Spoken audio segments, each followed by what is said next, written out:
There you go, Dr. Adam Anderson. We are live on LinkedIn. Welcome. Oh my gosh, the big stage. We made it. I know, right? I know, right? LinkedIn. We are testing the boundaries of deep fake video right now. Absolutely.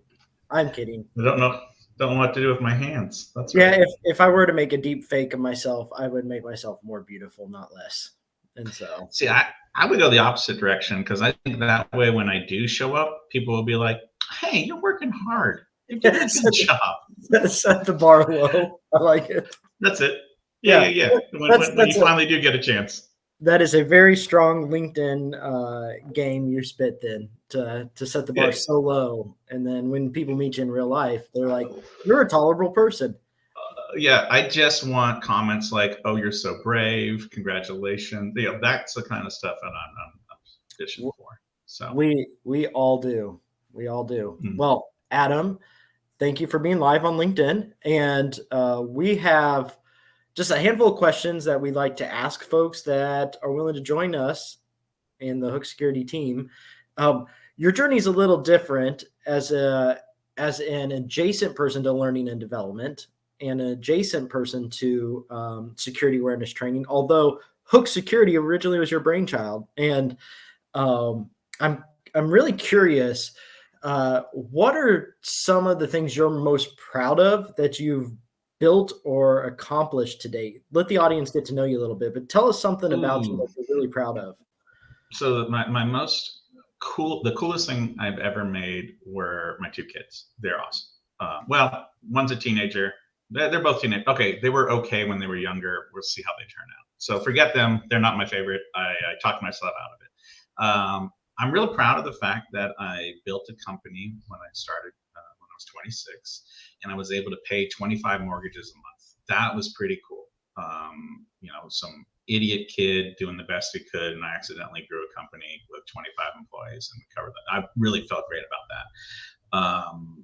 You know, I really felt great about some of the people that I've been able to help. So one of my go-tos is becoming a special advisor for cool people. So I was a special advisor for the former Prime Minister of Bhutan. I've been able to advise over 100 CEOs on how to think about cyber because for me, and one of the catalysts for looking at Hook was when you're in the space long enough, you learn that people have a hard time thinking about cyber from a business point of view, and that Mm. causes a lot of things to break down. So yeah, I'm real proud of that. We got a whole bunch of books that I wrote that no one read. So, but hey, I wrote them. Damn it. That's right. So yeah, And you wrote yeah, them yeah, yeah. prior to ChatGPT, which is really a That's feat, right, right?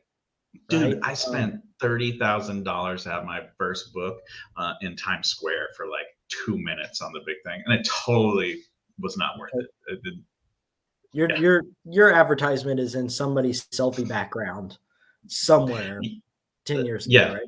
Yeah. Here's hoping. Here's Yeah. hoping. Well, that's really cool to think about how you've really taken in the call it cross discipline approach to cyber, and you've said because there's bringing in how executives and leaders think, bringing in the business application, bringing in the security component to Mm-hmm. it. I guess I'm curious, maybe somebody in our audience would be, but like, what's your like latest epiphany as you kind of cross seams and you think about the world from all Okay. these different points of view? What's your latest epiphany? So here's my latest epiphany. And I am going to be talking a lot about cybersecurity if you want other stuff. Oh, my first epiphany, maybe don't start taking Muay Thai classes at 49. Ooh, that hurts. Yeah, I mean, you still got like 10 years before you have to worry about taking classes at 49. But yes, I appreciate that. I can see 50 is right over there. No, one of the things that it's kind of been an epiphany over the last 12 months is the idea that CEOs don't actually resonate with the big scary number, right? So if I go to a CEO and I run a tabletop exercise and I say, hey, look, it's going to cost you 40 million. What the CEO does is like, neat, I don't care. What's the likelihood that that's going to happen? Mm. So my big epiphany is that people make decisions about their own security, about how they go approach their lives, not by how good or bad a thing is, but how likely they think a thing is going to happen. So I'm not going to get super excited about my planning a vacation if I don't think it's likely I'll be able to afford that vacation. I'm not going to get super excited about the dangerous situation I put myself in if I don't think it's likely. So that's kind of been my big aha epiphany is, all right, if I can help people understand the likelihood of a thing, and then they have access to the impact of a thing, that's actually the definition of risk I like. So risk equals impact times likelihood, and you need both of those numbers. Otherwise, either one of them by themselves is pretty useless. So what do you do then with the CEO who says it's far more likely that I'll churn a couple of customers, not close a big deal, and run out of money by the next payroll, and it's more likely that I run out of money there versus I run out of money through a ransomware attack? Like, how do you actually process with the CEO to get them to understand how to appropriately deal with these potential threats? Well, the first thing I do is I agree with them when they say that. It is far more likely that a business is going to suffer because of some kind of sales problem or a customer acquisition problem, or just, I'm like, cybersecurity has to be in there, but maybe it's in your top 10, it's definitely not number one. All things operating correctly, cybersecurity is a big concern. So let's quantify why you have to have cyber. Cyber is not there to keep you safe. Cyber is there to make sure that the business systems you built operate in the way you expect them to, and that the people who are working with you can trust that the thing is going to happen. So cybersecurity is there to provide predictability in the systems and the processes inside a business, right? And so when you can approach it from that way, you can say, all right, you got this great business. Why don't we talk through what happens if one of these business systems goes down? Okay, cool. Like, for example, my favorite one is if you're working with a CPA, they usually don't care about their website because it's a referral-based business. It's hanging a shingle. So if their website gets compromised or taken down, it's not a big deal. We shouldn't even worry about it. We'll get it up someday. Low priority. And so when you give them a risk matrix to say, what is the impact to your business versus the likelihood of the breach, and that's when it all begins to work out. Does that make sense? It does. It does. I do think it's interesting. You pass by this idea that people who are in de-risking the future or creating predictable outcomes have to be self-aware of where they actually stand. Like, because you have to say something like, we are of a magnitude of concern that you have to take us seriously. But we also agree with you that the number one threat to your business could be churn of key customers and the inability to generate new leads and get the pipeline going for like net new, et cetera. And you agree with those business principles, right? And you're like, hey, if there's no shareholder return, there's no long-term business anyway. Money de-risks the future better than cyber de-risks the future, right? Yep. Profitable money anyway. Excess money at the end of the day, at the end of the quarter. You're speaking my love language. Keep talking about money. So you have to be completely self-aware in there, which probably leads me to, you can comment on that, or I am curious if you could solve like one problem in your industry, your world, the place that you wake up every day and deal with, like what's the thing that you would just wave a magic wand and solve? What's your pet peeve and what would you do about it? So for me and my current stage of what I'm up to, my magic wand waving thing would be to let cybersecurity professionals and cybersecurity salespeople slow down and ask better questions. Because what ends up happening for us is we will arrive at the table. First off, it's up to us to keep you safe. And so I better show up with the right answers. And oh, by the way, I'm very, very smart and intelligent with a high IQ. So I see the patterns much faster than you do. And I need to show up and help you.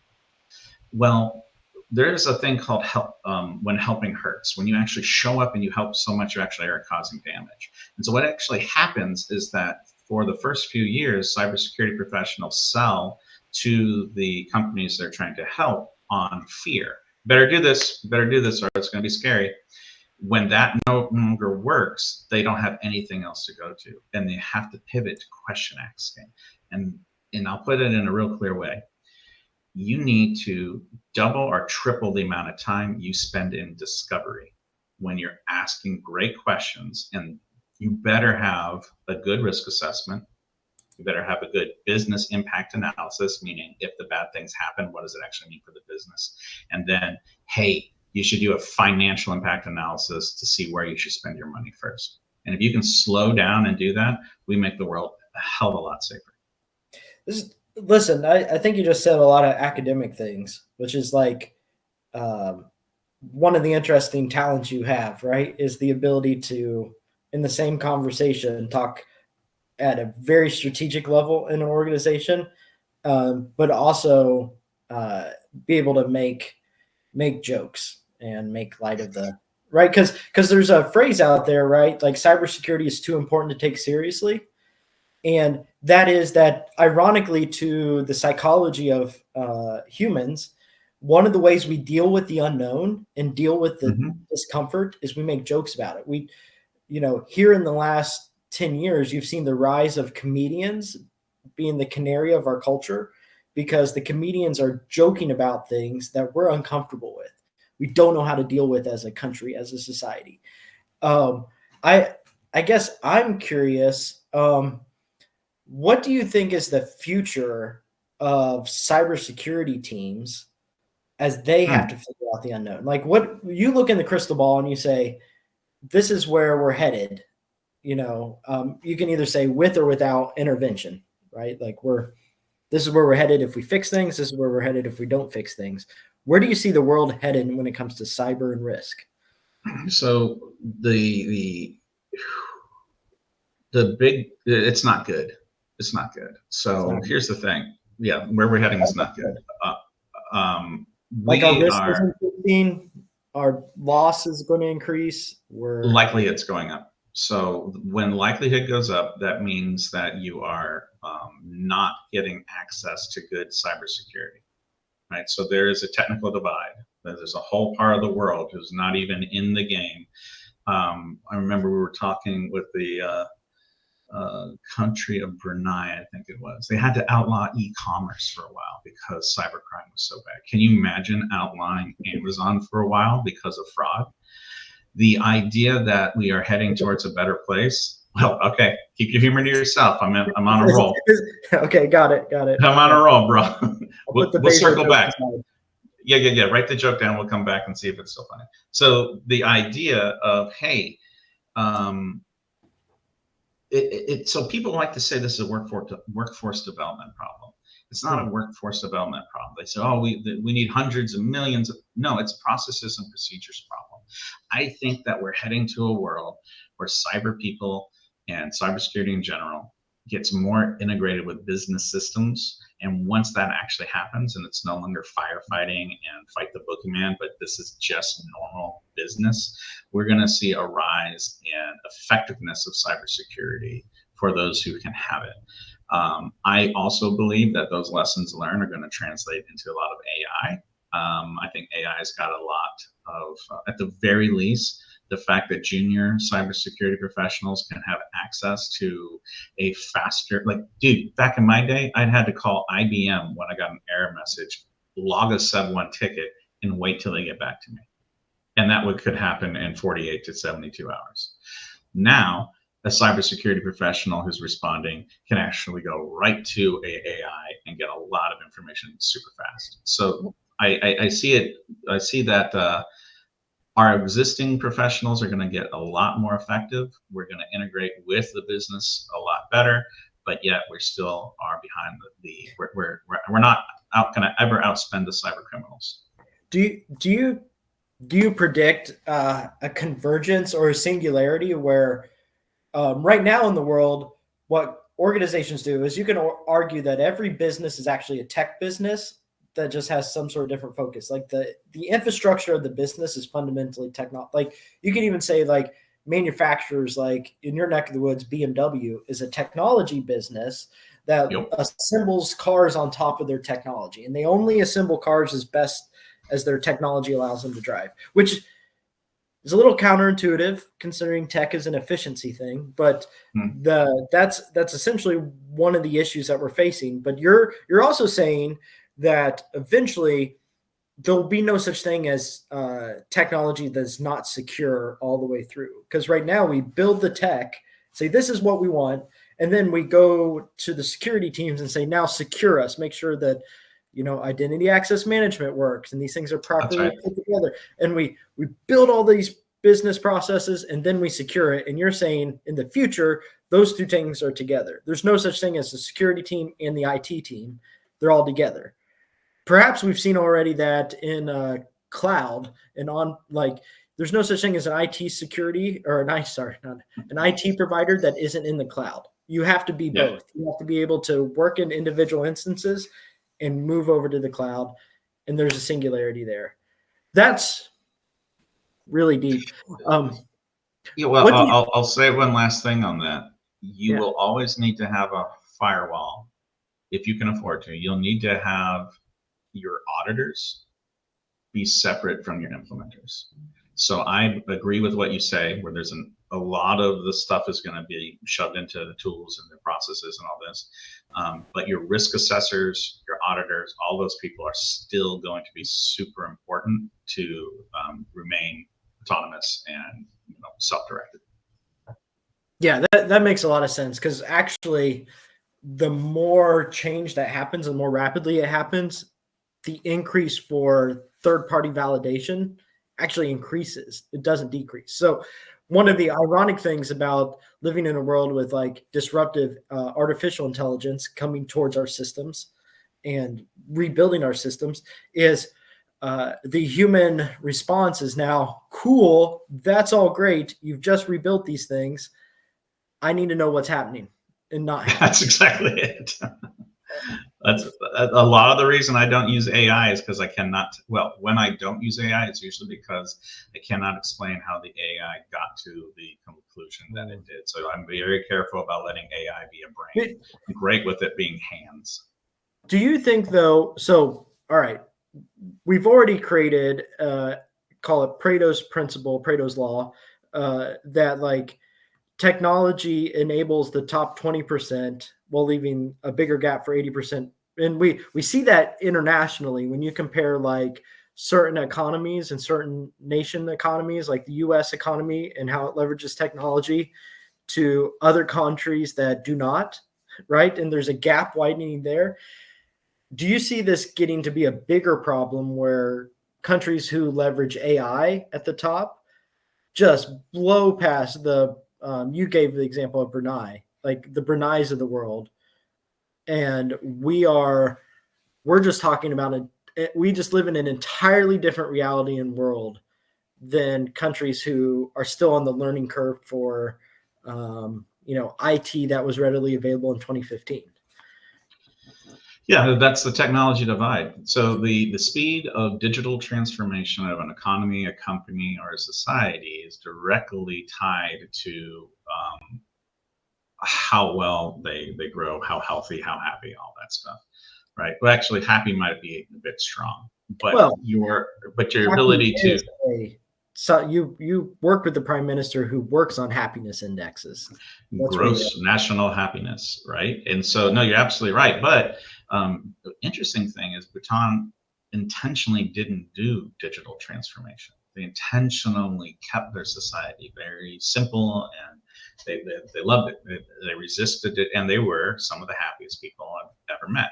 So, but if you have a desire to operate on a global scale, if you have a desire to bring a thing to the universe, and you don't know how to use the latest digital transformation, and you're not a part of it, and you don't know how to keep your stuff safe, you're not in the game. Yeah, I think that's a great place to land it and to hear your thoughts of like, are we up against a paradox here where like the happiest people will be ones that are just completely ignorant of all the cyber threats, even if they increase in likelihood? Like, do we just let people be ignorant and happy, call it happy and dumb? No, because it's like saying that you're unaware of the fact that high cholesterol and blood pressure is going to cause a heart attack. you still have to say the hard thing. So this is the primary responsibility of cybersecurity professionals, and this is where we mostly get it wrong. We think we're here to reduce risk. No, we're here to advise on risk so that somebody who's got all the power and money makes a decision about what they want to do about it. So cybersecurity professionals get very upset when we don't get enough budget and we can't keep people safe. And that's a hard place to be. The truth of the matter is that you shouldn't be shouldering that responsibility.